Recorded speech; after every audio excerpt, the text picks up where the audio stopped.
Guys, north Korea दुनिया का सबसे आइसोलेटेड मोस्ट सैंक्शन कंट्री है, जहां ह्यूमन राइट्स नाम की कोई चीज नहीं। इस देश के लोगों को कोई भी रिलीजन फॉलो करने का हक नहीं है। 2009 में एक 2 साल के बच्चे को उम्र कैद की सजा सुनाई गई थी, जस्ट बिकॉज उसके माँ बाप के पास एक बाइबल थी। इस कंट्री को एक ऐसा आदमी रूल कर रहा है जो अभी जिंदा ही नहीं है, जिसका नाम है किम इल संग। फिलहाल नॉर्थ कोरिया के लीडर है किम जोंग उन, और नॉर्थ कोरियन सिटीजन्स को किम जोंग उन के साथ हर हाल में लॉयल रहना होता है। नॉर्थ कोरियंस को मैंडेटरी है वो अपने घर में किम इल संग और किम जोंग उन की तस्वीर लगाए और उसे हमेशा साफ रखे। नॉर्थ कोरियन पुलिस बीच रात में भी आकर चेक करती है इन फोटोज को, और इसमें जरा सी भी धूल मिट्टी रहा तो उस घर वालों को उम्र कैद की सजा हो जाती है और उन्हें डिटेंशन कैंप में डाल दिया जाता है, जहां उन्हें न बराबर खाना पीना मिलता है। वहां उन्हें as a live experiment sample जैसा यूज किया जाता है। उन्हें टॉर्चर किया जाता है और रैंडम एग्जीक्यूशन किया जाता है। जैसा उस जेल के ऑफिसर को फील हो वो आपके साथ वैसा करेगा। और ये कोई हिस्ट्री नहीं है कि हम पुराने जमाने की बात कर रहे हैं, ये अभी रियल टाइम में हो रहा है नॉर्थ कोरिया में। अगर आप और जानना चाहते हो कि नॉर्थ कोरिया कितना अजीब है तो आप ये वीडियो देख सकते हैं। इसका लिंक मैंने डिस्क्रिप्शन में दे दिया है। गाइज, अगर आपको मेरा कंटेंट पसंद आता है तो प्लीज वीडियो को लाइक कर दो और चैनल को सब्सक्राइब कर लो यार। Thank you.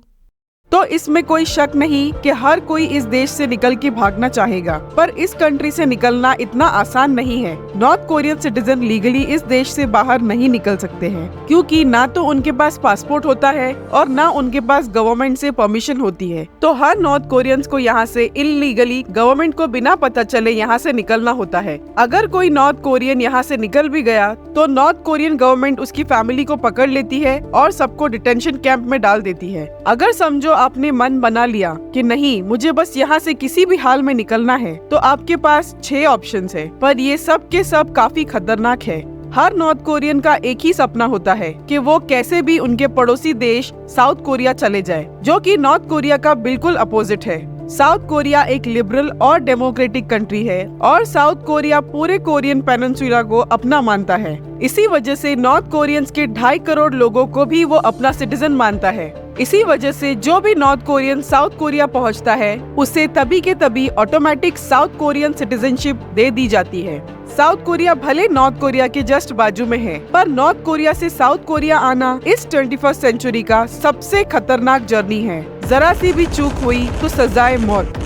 सबसे पहला ऑप्शन है नॉर्थ कोरिया और साउथ कोरिया का बॉर्डर। नॉर्थ कोरिया और साउथ कोरिया का जो बॉर्डर है इसे DMZ कहा जाता है। ये एक 240 किलोमीटर लंबा बॉर्डर है। ये दुनिया का सबसे हेविली गार्डेड बॉर्डर है। यहाँ कई सारे छुपे हुए लैंडमाइंस है और हजारों की तादाद में नॉर्थ कोरियन सोल्जर्स यहाँ पहरा देते हैं, जिन्हें शूट एट साइट का ऑर्डर रहता है। इस बॉर्डर के थ्रू साउथ कोरिया में जाना सबसे क्विकेस्ट रास्ता है, पर सबसे खतरनाक भी। काफी लोगों ने ट्राई किया यहाँ से भागने का, पर ऑलमोस्ट सबके सब पकड़े गए और मारे गए। 2017 में एक नॉर्थ कोरियन सोल्जर इस बॉर्डर को क्रॉस करता है एक जीप में बैठ के। उस पर कई गोलीबारी होती है। वो कई सारी गोली खाकर भी किसी तरह साउथ कोरियन बॉर्डर के पार चला जाता है। तो ये रास्ता नॉर्थ कोरियंस प्रेफर नहीं करते। दूसरा ऑप्शन है येलो सी के थ्रू।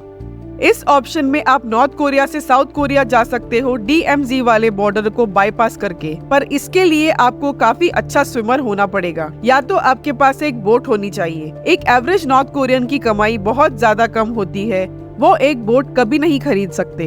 तो एक ही ऑप्शन बचता है, वो है स्विमिंग। पर स्विमिंग के भी काफी डिसएडवांटेजेस है, जैसे डूबना या नॉर्थ कोरियन पेट्रोलिंग बोट के हाथ लग जाना। 2016 में एक नॉर्थ कोरियन गवर्नमेंट ऑफिसर ने अपने दोस्त के साथ इस येलो सी के थ्रू साउथ कोरिया में जाने का ट्राई किया। वो DMZ के पास समुद्र किनारे पहुंचते हैं और सनसेट के बाद समुद्र में छलांग लगा देते हैं और तैर तैर के साउथ कोरिया पहुंच जाते हैं। उनका नसीब अच्छा था कि उन्हें किसी नॉर्थ कोरियन पेट्रोल बोट ने नहीं देखा, पर बाकी कई लोगों ने ये ट्राई किया पर वो पकड़े गए। तीसरा ऑप्शन है वाया सी ऑफ जापान।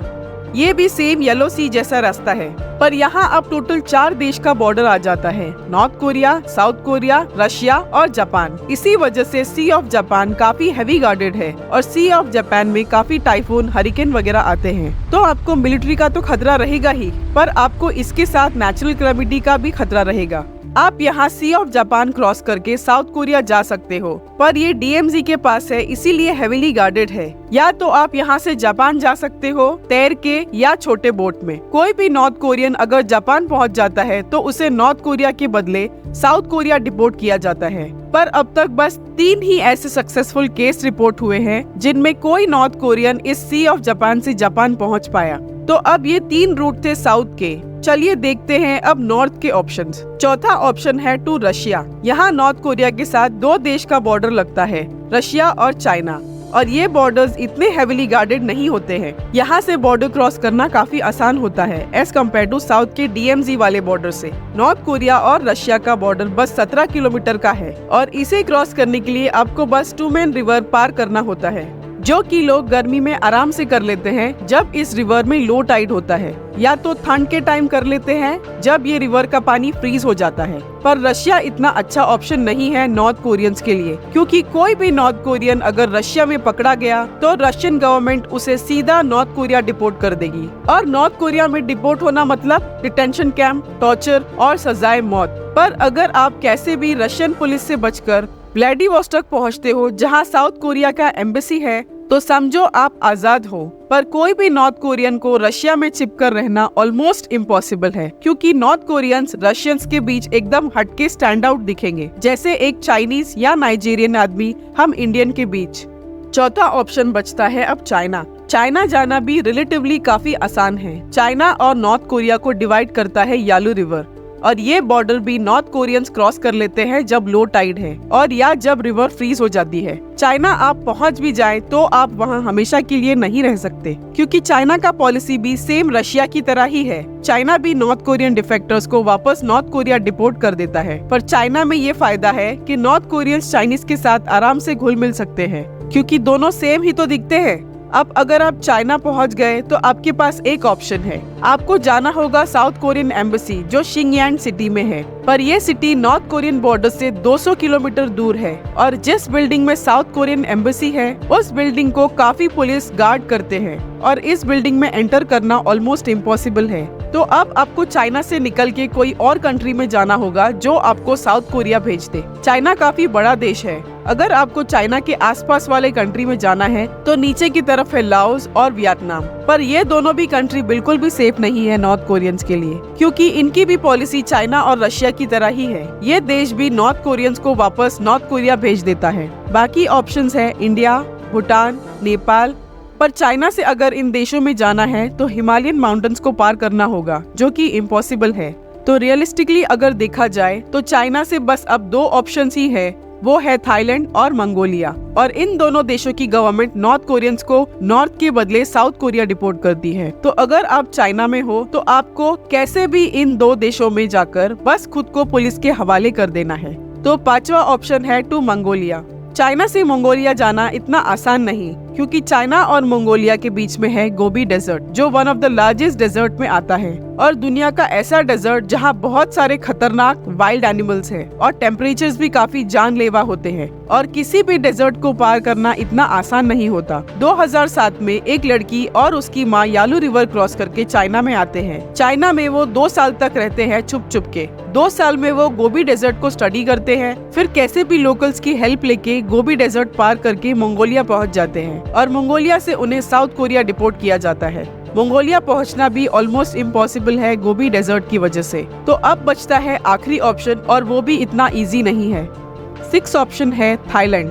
आप नॉर्थ कोरिया से चाइना एंटर करते हो, और अगर आपके पास पैसे हैं और आप ट्रेन बस करके किसी तरह ऊपर से नीचे आ जाते हो चाइना बॉर्डर के पास। पर अब प्रॉब्लम ये है कि थाईलैंड का बॉर्डर चाइना के साथ नहीं है। इसका मतलब ये है कि अब आपको लाओस या म्यांमार का घना बेरहम जंगल क्रॉस करना होगा। आपने जंगल भी क्रॉस कर लिया, फिर अब आपको मेकोंग रिवर क्रॉस करना होगा, जो कि थाईलैंड के बॉर्डर में है। रिवर क्रॉस करने के बाद आपको बस खुद को थाई पुलिस को सरेंडर कर देना है, और वो आपको साउथ कोरिया डिपोर्ट कर देंगे। साउथ कोरिया नॉर्थ कोरिया के बगल में है, पर फिर भी लोगों को इतने लंबे मुश्किलों से भरे रास्ते लेने पड़ते हैं साउथ कोरिया पहुंचने के लिए। फिर भी साउथ कोरिया पहुंच जाना मतलब गारंटी फ्रीडम नहीं है। 2002 में एक जिन योंग सुक नाम की नॉर्थ कोरियन औरत जो साउथ कोरिया पहुंच गई थी और साउथ कोरियन सिटीजन थी, 2004 में उसने एक साउथ कोरियन आदमी से शादी की और हनीमून के लिए चाइना और नॉर्थ कोरियन बॉर्डर वाले गांव में आई नॉर्थ कोरिया के ऊपर डॉक्यूमेंट्री बनाने के लिए। पर उस औरत को north Korean secret agents kidnap कर लेते हैं और उसे फिर नॉर्थ कोरिया घसीट के ले आते हैं। नॉर्थ कोरिया में उस औरत को डिटेंशन कैंप में भेजा जाता है, जहां उसे टॉर्चर करके उसे सजाए मौत दी जाती है, साउथ कोरियन सिटीजन होने के बावजूद भी। नॉर्थ कोरिया एक ओपन एयर जेल है जहां से हर कोई भागना चाहता है, पर उनके पास बस ये 6 रास्ते ही हैं आजादी के लिए, जो कि काफी खतरनाक है।